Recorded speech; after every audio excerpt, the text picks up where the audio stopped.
Welcome to யாவரும் கேளீர். நான் உங்க பத்ரி பேசுறேன். உலகநாயகன் கமல்ஹாசன் ரசிகர்களுக்கு மகிழ்ச்சியான செய்தி. தெலுங்கானா அரசு அவருக்கு லைஃப் டைம் அச்சீவ்மெண்ட்டுக்கான ஒரு விருது அறிவிச்சிருக்கு. ஸோ தெலுங்கானா அரசு ஒரு 8 விருதுகள், சிறப்பு விருதுகள் அறிவிச்சிருக்காங்க. கதர் அவார்ட்ஸ், அந்த கதர் அவார்ட்ஸ்ல இந்த முறை சிரஞ்சீவிக்கு விருது கிடைச்சிருக்கு. அதாவது NTR national film award, Indian film artist Chiranjeevi. அப்புறம் B N Reddy film award, Telugu film director Singeetham சீனிவாசராவுக்கு கிடைச்சிருக்கு. நாகிரெட்டி அவார்டு அஸ்வினி தத்துக்கு கிடைச்சிருக்கு. அதே மாதிரி காந்தாரா பிலிம் அவார்டு நாராயணமூர்த்தி அவருக்கு கிடைச்சிருக்கு. அதற்கு பிறகு ரகுபதி வெங்கையா பிலிம் அவார்டு ரமேஷ் பிரசாத். அப்புறம் C Narayana Reddy film award அது அசோக் தேஜாக்கு கிடைச்சிருக்கு. அக்கினேனி நாகேஸ்வரராவ் பிலிம் அவார்டு ஜெயசுதாக்கு கிடைச்சிருக்கு. ஸோ ஜெயசுதா கமல்ஹாசனோட நடித்தவர், சிரஞ்சீவி கமலோட நடித்தவர், சிங்கீதம் சீனிவாசராவ் கமலை இயக்கியவர், அஸ்வினி தத் அவர் கமலுடைய ப்ரொடியூசர், கல்கி படத்துடைய ப்ரொடியூசர். இதுல முக்கியமாக இது வாழ்நாள் சாதனை, அதாவது லைஃப் டைம் அச்சீவ்மெண்ட்டுக்காக உலகநாயகன் கமல்ஹாசன் அவர்களுக்கு பைடி ஜெயராஜ் பிலிம் அவார்டு கொடுத்துருக்காங்க. யார் இந்த பைடி ஜெயராஜ் அப்படின்னு பார்த்தோம்னா, இவர் கிட்டத்தட்ட 200 படங்கள் நடிச்சிருக்காரு. ஊமை படங்கள் இருந்த காலகட்டத்திலேயே நடிச்சிருக்காரு. அதாவது தெலுங்கு, ஹிந்தி இந்த மாதிரியான மொழி படங்கள்ல நடிச்சிருக்காரு. பெரிய லெஜெண்ட். ஊமை படத்துல அந்த சைலண்ட் ஏராலேருந்து அவரு அதுக்கப்புறம் அந்த ஆடியோ வந்த காலகட்டம் வரையே ஒரு 200 படங்கள் தெலுங்கு, ஹிந்தியில நடித்த மிகப்பெரிய சாதனையாளர். ஸோ அவருடைய பெயர்ல லைஃப் டைம் அச்சீவ்மெண்ட் அவார்டு இந்தியாவில் இருக்கக்கூடிய மிகச்சிறந்த ஆளுமைகளுக்கு கொடுக்கப்படுது.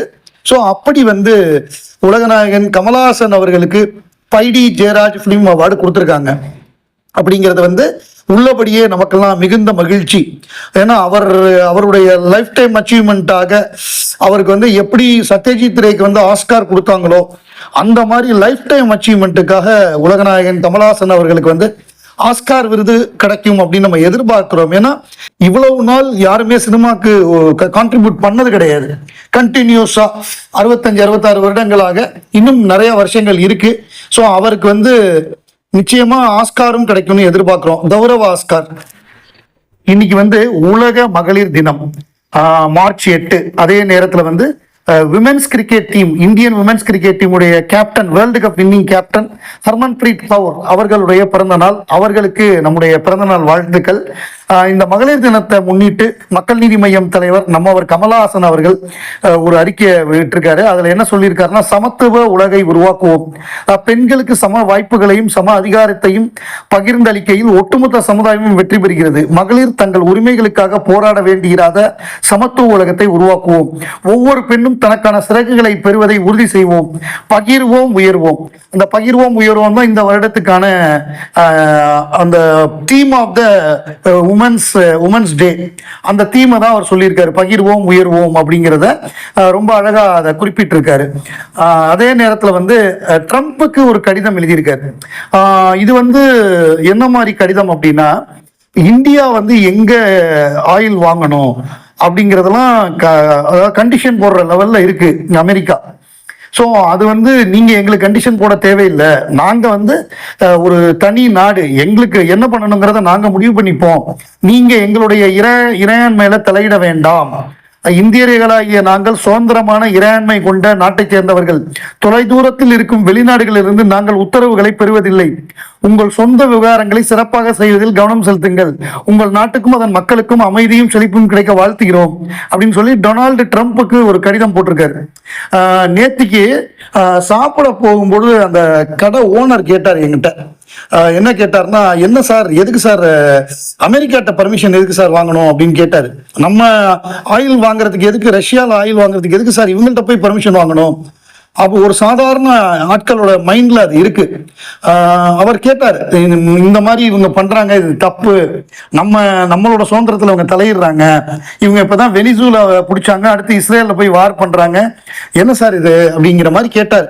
ஸோ அந்த ஒரு சாமானியனுடைய, நம்மள மாதிரி சாதாரண ஆட்கள் நமக்கு என்ன நினைக்கிறோமோ அதை தான் அவர் கடிதமா போட்டிருக்காரு.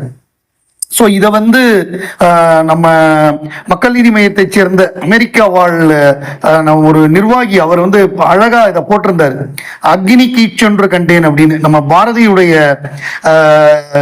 வரிகள், அந்த பாரதி வரிகளை அக்னி கீச்சொன்று கண்டீர், அதை சங்கிகள் காட்டினில் பொந்திடை வைத்தீர், வெந்து தெளிந்தது காடு அப்படின்னு சொல்லி பாரதியுடைய வரிகளையே மாத்தி கீச்சினா ட்வீட் அப்படிங்கிறாங்க. ஸோ அதை போட்டிருந்தாரு. அது நல்லா இருந்தது. அதான் புதிய பாரதி அப்படிங்கிற மாதிரி ஒரு நல்லா இருந்தது. நம்ம வைய தலைமைகள் அப்படின்னு மகாகவி சொல்லியிருக்காரு. வேற ஒரு நாடு வந்து நம்மளை வந்து என்ன சொல்றது, அடிமைப்படுத்துற மாதிரி இதை பண்ணு அதை பண்ணுன்னு சொல்றத வந்து நம்ம ஏத்துக்க முடியாது அப்படிங்கிறது தான் எல்லா இந்தியர்களுடைய கருத்தா இருக்கு. நிறைய பேர் என்ன சொல்லியிருந்தாங்கன்னா, இதை நம்ம பிரதமர் பேசியிருக்கணும், ஒரு எம்பி எழுதுறாரு, அவர் எழுதுறதை விட பிரதமர் ஒரு பதிலடி கொடுத்துருக்கணும் அப்படின்னு சொல்லி நிறைய பேர் பாசிட்டிவான கமெண்ட்ஸ் போட்டிருந்தாங்க. சில பேர் கிண்டலும் பண்ணியிருந்தாங்க, இவன் இங்க உள்ள பிரச்சனை எல்லாம் தீர்ந்துட்டு இவர் அமெரிக்காவுக்கு போறாரா அப்படின்னு. அப்படி கிடையாது. எல்லா பிரச்சனையும் தீர்த்துட்டு தான் நம்ம இதுக்கு கருத்து சொல்லணும் அப்படிங்கிறது கிடையாது. எல்லா கடல்ல அலை இருந்துகிட்டே தான் இருக்கும்.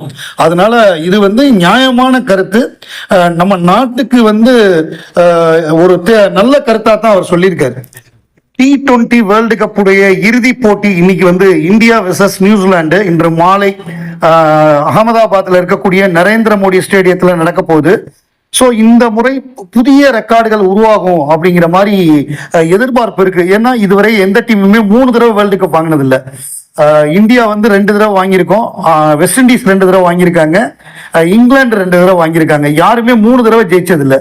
அதே மாதிரி யாரு நடத்துறாங்களோ ஹோஸ்டா இருக்கிறவங்க வந்து கப்பு ஜெயிச்சதில்லை. ஸோ இந்த மாதிரியான நிறைய விஷயங்கள் இருக்கு. அப்புறம் நியூசிலாந்து இதுக்கு முன்னாடி 3 முறை நம்மளை வந்து T20 வேர்ல்டு கப்ல ஜெயிச்சிருக்காங்க. ஸோ இந்த மாதிரியான ரெக்கார்ட்ஸ்லாம் இருக்கு. பட் இந்தியா வந்து ஃபேவரட்ஸாக தான் இந்த முறை போறாங்க. இந்தியா வந்து ரொம்ப ஸ்ட்ராங்கான டீமு. டோட்டலாக டீமே ஸ்ட்ராங்காக இருக்கு. பேட்டிங்காக இருக்கட்டும், போலிங்காக இருக்கட்டும், ஃபீல்டிங்காக இருக்கட்டும், எல்லாமே பிரமாதமாக இருக்கு. ஃபீல்டிங் இப்போ நல்லா இம்ப்ரூவ் பண்ணியிருக்காங்க. நடுவில் கேச்சிங் எஃபிஷியன்சி கொஞ்சம் கம்மியாக இருந்தது, லோயஸ்டாக இருந்தது. பட் லாஸ்ட் மேட்ச்ல அக்ஷர் பட்டேல் பிடிச்ச கேட்ச் எல்லாம் அன்பிலீவபிளா இருந்தது. ஸோ அந்த மாதிரி இருந்தது. போலிங் பொறுத்தவரைய நமக்கு பும்ரா அப்படிங்கிற ஒரு மாபெரும் பந்து வீச்சாளர், பும்ராஸ்திரம் அப்படிங்கிறாங்க அவருடைய போலிங்க. பெஸ்ட் எக்கானமி, எந்த முக்கியமான கட்டத்தில் நமக்கு விக்கெட் வேணும்னாலும் வந்து விக்கெட் எடுத்து கொடுக்குறாரு. அந்த மாதிரி அதாவது வேர்ல்டுலேயே கிரேட்டஸ்ட் போலர், அதாவது போலிங் பிராட்மேன்ங்கிறாங்க. பிராட்மேன் எப்படி பேட்டிங்ல ஒரு மாபெரும் லெஜெண்டா இருந்தாரோ அந்த மாதிரி போலிங்கை பொறுத்தவரைய ஒரு பிராட்மேன், ஒரு டெண்டுல்கர் அந்த மாதிரி ரேட் பண்றாங்க பும்ராவை. அவ்வளவு ஒரு மாபெரும் வீரரா இருக்காரு. அதாவது பாகிஸ்தான் பிளேயர்ஸா இருக்கட்டும், இங்கிலாந்து பிளேயர்ஸா இருக்கட்டும், நியூசிலாந்து எந்த டீம் பிளேயரா இருந்தாலும் அவர் லெஜெண்டுங்க. அவர் 4 ஓவரை நீங்க மைனஸ் பண்ணிட்டு தாங்க பார்க்கணும். மற்ற டீமுக்கு வந்து இந்தியாவுக்கு 20 ஓவர், எதிர் டீமுக்கு 16 ஓவர் தாங்க. பும்ராவோட 4 ஓவர்ல நீங்க 30 ரன்னு இல்ல அந்த ரேஞ்சில் அடிச்சாலே பெரிய விஷயம். அவரெல்லாம் நீங்க வந்து அடிக்கவே முடியாதுங்கிற லெவலுக்கு அவர் நமக்கு ரொம்ப பலமா இருக்காரு. ஸோ இந்த முறை இந்தியா வந்து ஜெயிக்கணும். சூரியகுமார் யாதவ் நமக்கு வந்து பேக் டு பேக் போன வேர்ல்டு கப் ரோஹித் சர்மா கேப்டன்சில ஜெயிச்சோம். T20 வேர்ல்டு கப் அது வந்து அமெரிக்கால நடந்தது. ஸோ அதோட தொடர்ந்து இந்த முறையும் நம்ம ஜெயிக்கணும். ஃபைனல் வந்துட்டோம். இந்த முறை சிறப்பா நம்ம வந்து சவுத் ஆப்பிரிக்காவோட ஒரு மேட்ச் தோத்தோம். அந்த தோத்தது தான் நமக்கு வேக்கப் கால்னு நினைக்கிறேன். அதுக்கப்புறம் கரெக்டா விளையாண்டு வரோம். இப்ப சஞ்சு சாம்சன் பிரமாதமா ஃபார்முக்கு வந்திருக்காரு.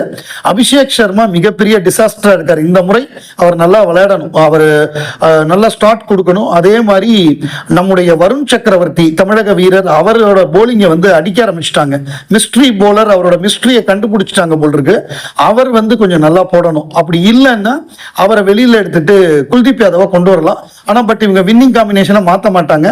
பட் அவர் நல்லா போடணும். இந்தியா வெற்றி பெற வாழ்த்துக்கள்.